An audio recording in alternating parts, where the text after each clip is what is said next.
Hey everyone, it's Denise Brown from caringourway.com. Thanks so much for those who've joined us live and those who are watching our recording. This is a soul break. On the third Tuesday of every month, we take a break from what sometimes feels like hurts our soul. We archive all of these soul breaks, and so you can watch the archives from June 2022 through whichever month you're watching, through our YouTube channel or through our community, which is caringourway.com. Those of you who watch our soul breaks every month know that we have a theme. And today our theme is taking a soul break from catching up. So I'm going to share my screen and then we'll get started.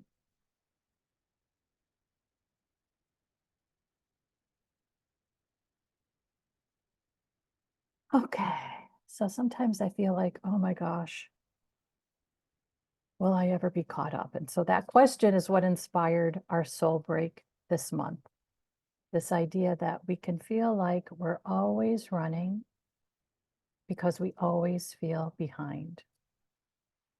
And we know in a caregiving experience, the days are long, the to-do list is long, and it can feel like there's always something else to get done, that we don't ever feel like we're in a time or a space where it's just okay to relax.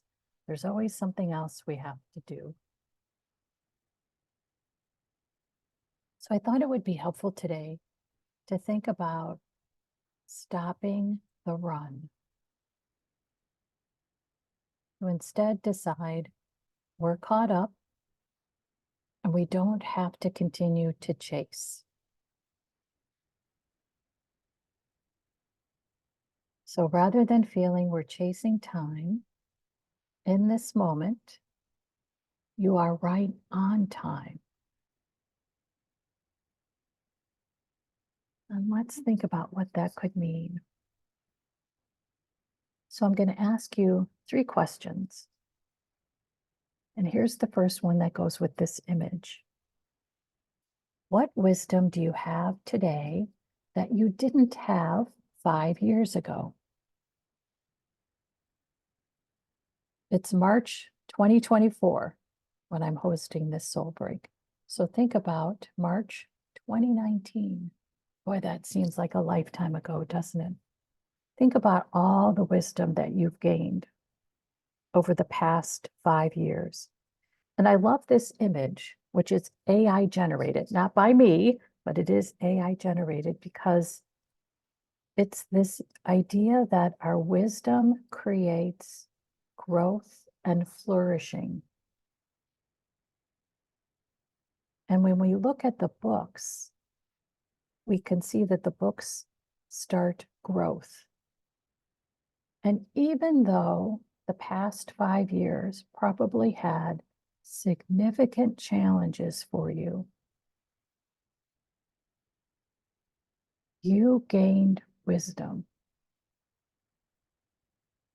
You gained growth in your expertise, in your knowledge base, in your understanding how something works. And it could be your understanding of relationships, like how to manage better within certain relationships, how to manage better within your day. You have a wisdom today that wasn't part of your life 5 years ago. For me, I think of wisdom I've gained around not necessarily engaging with a lot of drama. And the drama for me would start with the idea that something felt personal, something that happened and it felt like a personal attack or just felt personal. And if I moved into just believing it's not personal, it's not about me, it helped me avoid and disengage from drama. And then it helped me stay focused on what's most important. And I gained that wisdom through family relationships and through work relationships. Now, of course, I think, oh, I would have loved to have that wisdom 5 years ago. It would have saved me a lot of pain. However, I have it now, so I'm going to be grateful for it now. That wisdom has helped me move through my day easier.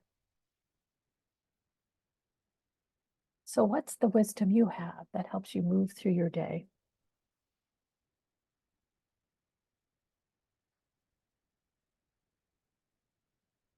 Okay, let's go to the next question. How does that wisdom serve you? And I love this image because it looks like we can take something and make something out of it. Apples create applesauce. Fruit creates juice and jam. Our wisdom can create something that serves us.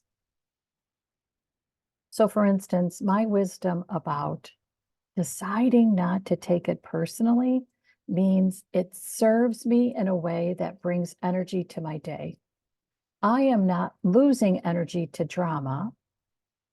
I am staying focused in a way that brings me energy. I'm not worrying about what only aggravates me. I'm letting that go. And instead, I'm focusing on what energizes me. And that's how my wisdom serves me. So, how does the wisdom that you've gained serve you now? And again, it could serve you in how you manage your day, how you manage your relationships, how you manage situations. The wisdom that you've gained serves you. And it's so helpful for us to acknowledge that because then we keep and use that wisdom. It serves a purpose. We understand it gives to us. We've gained it and it gives to us. And we want that wisdom to continue to give to us, to make something else out of it that's helpful. That wisdom around not taking it personally also helps me decide where to invest my time and energy. And that's really helpful to know. One of the things that I get really frustrated about is if I feel like I'm wasting my time. And I realized taking things personally wasted my time. Trying to right a wrong relationship wasted my time. And oftentimes, what was wrong in the relationship is that it just was wrong, right? And so I might have decided, well, there's something personal about how this isn't going right, and I've got to keep working at it. Well, you know what? It wasn't right. And that's why I can move on. So, how does your wisdom serve you?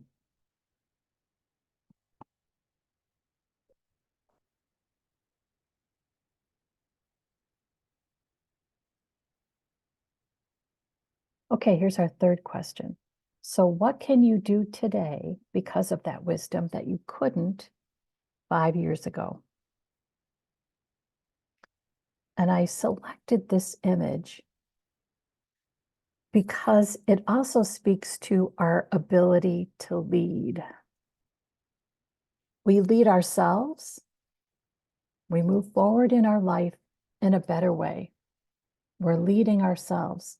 We also have the opportunity to lead in relationships, to lead in situations, to lead in our day. And I love the idea that we've gained wisdom that helps us be a better leader. And in truth, we really want to lead our own life. And the wisdom is helping us lead our life. That's powerful. It's interesting because in this image, the lead little thing, pin, is red, and that's a color of power.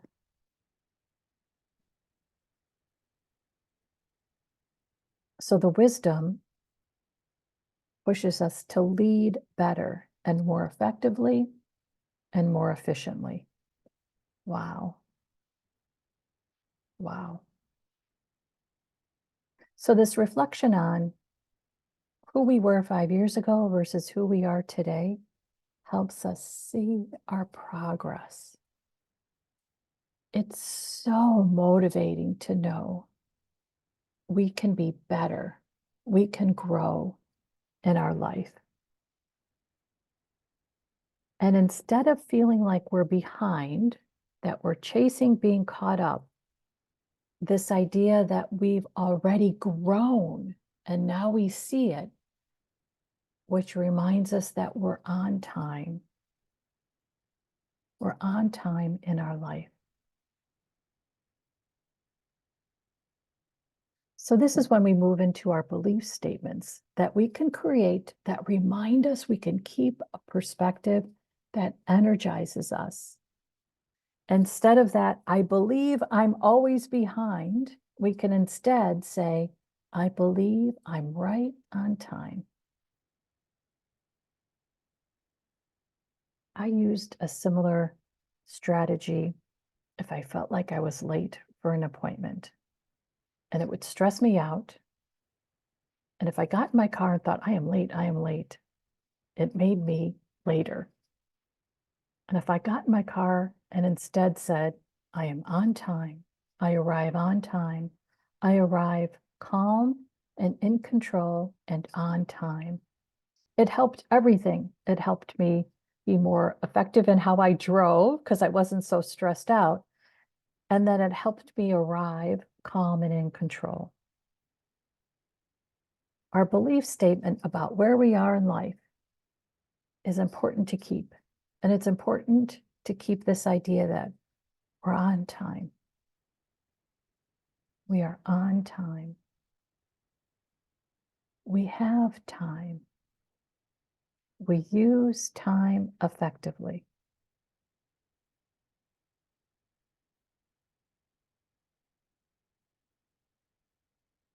Our belief wheel can also help us create those statements which are specific to relationships and situations. I think sometimes we believe that somehow we're not just behind in our day, but we're behind in our career aspirations, our goals for other parts of our life. And we can create belief statements that help us see ourselves on time. For instance, with our work, our meaningful work in the world.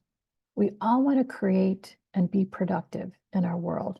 And there's ways to do it. We can do it through a job. We can do it through our hobbies and interests. We could do it through our caregiving experience as well. What's a belief statement that you can hold about being on time with your work? I was in a really bad place last year at this time, and I really felt behind. I was trying to make some partnerships work that could have been great if they had worked, but they weren't going to work. No matter what I did, they weren't going to work. The partner was in a culture that just was not going to innovate or think outside the box or take any kind of even minuscule risk. So they had presented themselves to me as being that innovative, risk-taking partner. And then when I started working within their culture, I realized, oh my gosh, that's not them. And trying to work my way out of it was really discouraging. And I really couldn't find a good way to look at it. Like, okay, I can end this because I can make room for something better. I just couldn't get there. And I think we've all had times in our life where we think, oh, I am so discouraged that this isn't working. I just can't believe anything will work, which leaves us to feel behind in our life. And interestingly enough, things have changed over the past year. And there are opportunities within my workspace that I would have never predicted never thought in a million years they would happen. And they are starting to happen. And I think that's the part about faith, right? That's so hard. We look for proof. I need proof that it's okay to hold on, that it's okay to keep trying, and it's just elusive for us. And I think we can create our own reminders that we are on time to receive the right opportunities for our work, for our dreams, for our health, and for our courage. Interestingly enough, last year I was really just so discouraged. I really was despondent. I have no other way to describe it. I really was. And interestingly enough, you know what gave me a little bit of hope? I started losing weight. I have worked at losing weight for years. I've been very diligent and committed in the way I could be. And my stress around my caregiving experience eased. And it's because my mom had died, who I loved taking care of. I loved taking care of her. And I worried endlessly about her, endlessly, endlessly. And after she died, I knew she was in a better place. Now, sometimes it's hard for us to hear when other people will say she's in a better place. You think, oh. By the time my mom was dying, she was ready to die. It took her a long time to get there, but when she got there, she was really looking forward to being in heaven. And it was such a relief for me to know that she would be out of pain and no longer suffer. My older sister caused her a great deal of heartache, a great deal. And it was hard for me to take that away from my mom. How could I? My brother had died a year before my mom died. She was heartbroken over that. I could not ease that pain and suffering. And it was just a relief that the pain and suffering had ended for her. And I think of her in heaven happy and healthy and enjoying love and support and good company. And I think that's what helped me start to lose weight because I released that stress. And so I would wake up in the morning on a regular basis and think, oh my gosh, that is too big for me to wear. So, and if you are someone who has really committed to trying to maintain a healthy weight, you know that commitment, and you know how sometimes you just feel like there is no progress. And all of a sudden, I really wasn't doing anything differently. There was all this progress. And that change in my health helped a little bit offset how despondent I was that yet another partnership that I invested my energy wasn't going to work out, that the work wasn't going to get to where I knew it could be, or I knew it could make this huge impact. It was so discouraging. And at the same time, the weight was just dropping off. And that's what kept me going. So when you think about your belief statements, you can create a belief statement that acknowledges that while one challenge can be difficult, another blessing can bring hope. And that's what happened to me. You could create a belief statement about family and time spent with family, and it can be, I believe that when I'm fully present in the moments with my family, I'm making the most of the moments with my family. You could create a belief statement about the time you spend playing, for instance. I was just at a conference earlier this week. On Sunday, the conference started with the exhibit hall opening and like a cocktail reception. And when I go to these conferences, I think it's so important that I do everything I can to be there at the conference as often as I can. I spent money to go there, so I want to make the most of my money. And I was tired. I was so tired when I got to this conference. I'm not exactly sure what wore me out, but I forgot to pack underwear. I've never done that before. So on Sunday, when I was like, oh my gosh, I better go buy some underwear, maybe I should be a little more gentle with myself and not push myself so much. And maybe the cocktail reception isn't necessary for me right now. I gave myself permission instead to watch college basketball. I went to University of Illinois. Illinois was playing in a big game. I thought, you know what? I want to watch that. I always prioritize work, prioritize it over a lot of things in my life. I'm driven, but I'm also passionate about my work. And I want to be a little better about intentional for my play. So I wasn't playing the basketball game, but it felt like play for me.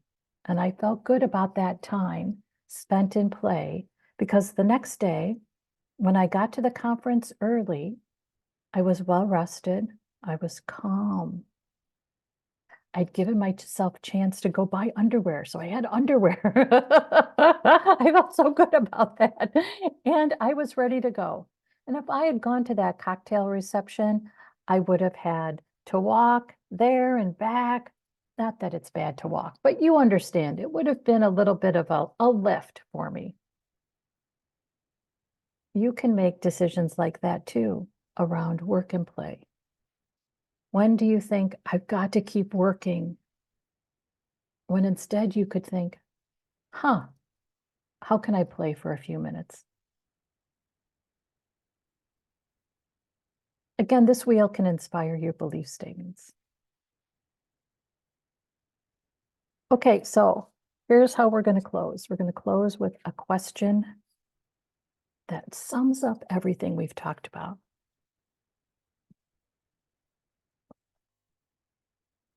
And here's the question. And it starts with a statement. You are right on time for what's next. What's next for you? And I like this image, which I've probably used before in other soul breaks, because I like this idea that I think of this woman as a gardener. She has gardened and is now enjoying what she's grown. And she has committed to tulips, which are really difficult to grow. It takes a lot to have a garden of tulips. And she has done it. And now she's going to enjoy what she's invested her time and energy in. She's bringing it with her for what's next, because she's ready for the next step. I think we can do that too.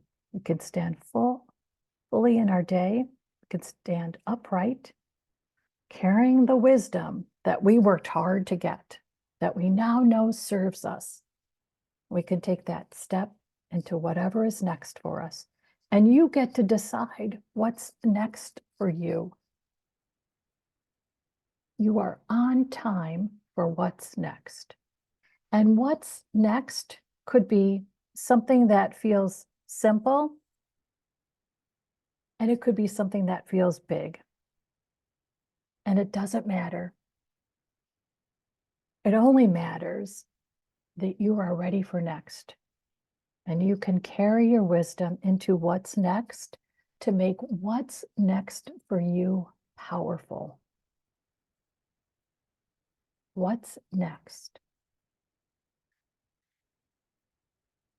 It could be that what's next for you is the next book you read. And maybe you decide the next book you read is about how to achieve a certain goal that you've long thought about, but you haven't been able to figure out how to make happen. So you decide, you know what, I'm going to read about that and figure it out. I'm going to research through my next book. What's next for you could be you add 5 minutes to your walk. So you walk for a longer period of time. What's next for you could be you decide, you know what? I'm going to eat a piece of fruit every day. I'm going to add in a piece of fruit. No matter what I'm eating, I'm going to add in a piece of fruit. What's next for you could be deciding a relationship isn't working, whatever that relationship could be. It could be a provider that you're using for your caregiving experience. It could be a friendship. It could be the relationship that you have with yourself. You think there's something I want different about this relationship. I'm either going to ask for it, change it, or move away from it and move into something else. I truly believe that right now you are standing ready for next, because I know that you have wisdom today that wasn't possible for you 5 years ago, that will now serve you, that will help you with your next step. Okay, I'd love for you to share what's next for you. You can share in our comments section, on our YouTube video, or on caringourway.com, which is our community. And again, we archive our soul breaks, so you can watch them on YouTube or on our community, caringourway.com. Okay, thank you so much. I'm excited for what's next for you. And I'm excited because I know how hard you've worked. And I know you deserve the next, whatever it is that you want. Okay, thanks so much. Bye-bye.